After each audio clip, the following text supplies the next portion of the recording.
I want to take a step back a little bit and kind of get a little bit of a better understanding of your path to become a DP of where you Yeah, are now. Did you go to college? Did you go to yeah, film school? Or is this you did? yeah. I did. I went to NYU. Straight out of high school, went to NYU. Had 1 year at like a liberal studies program with like a guaranteed transfer into Tisch, which was Oh, such a nice. bummer at the moment because I was like, I want to go straight there. But Right. yeah, and it was amazing. I mean, that even having that year doing more academics was also really good for me because Mm. that's I it's like I didn't I wouldn't have had that sort of focused academic education if I was just in Tisch the whole time. Mm.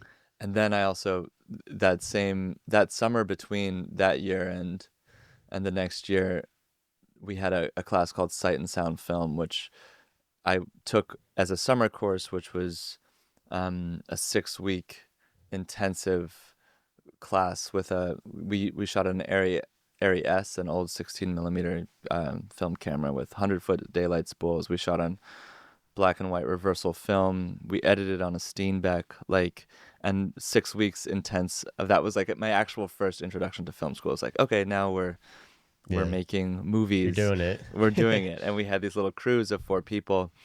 Um, it was so fun.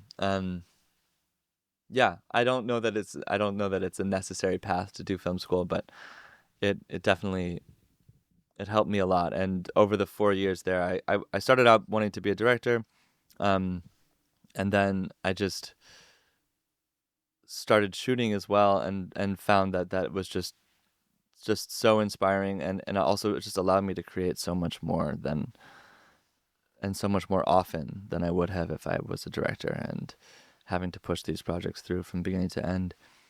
Um, it gave me a portfolio. Um, I shot a friend of mine's, Sarah, who directed Good Girl Jane. I shot her thesis, which had Dakota Johnson was in there.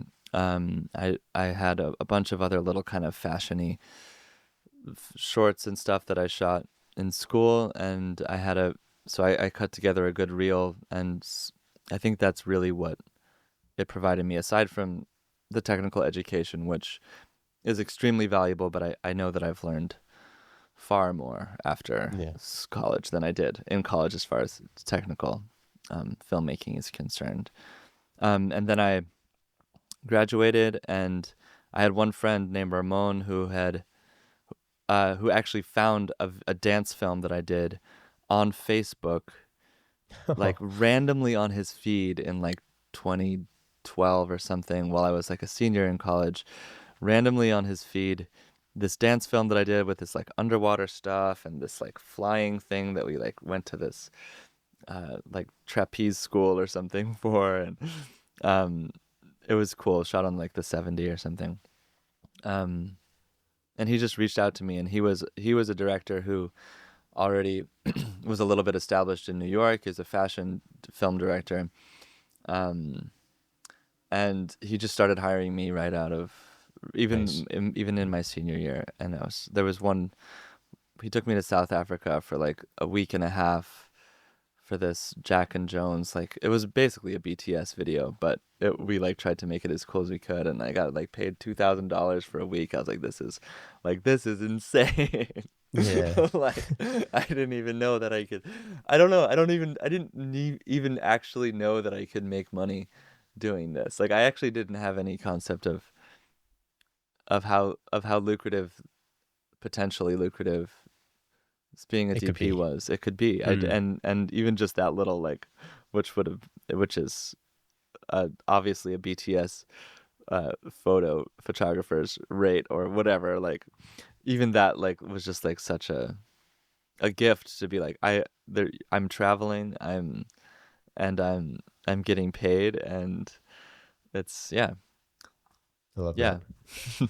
Did you crew it all? Did you AC, gaff? Or did you just kind of decide I'm gonna pursue DPing? I did a little bit in college, but no. And it's a blessing and a curse, honestly, because I definitely am very grateful that I've been able to get where I am by this time. There's many paths to be a DP. I it was just because I was getting offered really obviously small jobs at first, but I was getting offered jobs to shoot, so I was like, I don't Right. need to do that. But in retrospect, I mean, I've mainly only been on my own sets, and that's it, I've started to now realize, like, man, I really just wish I knew how so and so did it, or I really just wish I Right. could just sit in on this. Like, I think now with humility of age, I'm like, man, I really wish I would have just tried to get on as a camera PA on some movie, or just tried to pursue some more mentorship, or AC'd for an amazing DP who, yeah, who I respected their work, and just watch them do their thing. So I think there's some I downsides completely to going understand that. straight into it. Yeah. Yeah. Yeah, I think I've had a similar path as well. I kind of AC'd a couple times. I gaffed a bit, Uh-huh. but I PA'd more than I did anything else. I Uh-huh. DP'd and PA'd simultaneously as I was like kind of coming I up. love that. Yeah. And selfish, I realized the exact same thing. I lacked the experience of working with other great DPs, but Yeah. that's selfishly kind of a reason why I also started this podcast is to be able to talk to DPs. Yeah. And, fortunately, I've been able to talk to some amazing No, I DPs, know. and I've seen. I've learned an insane amount just from this podcast.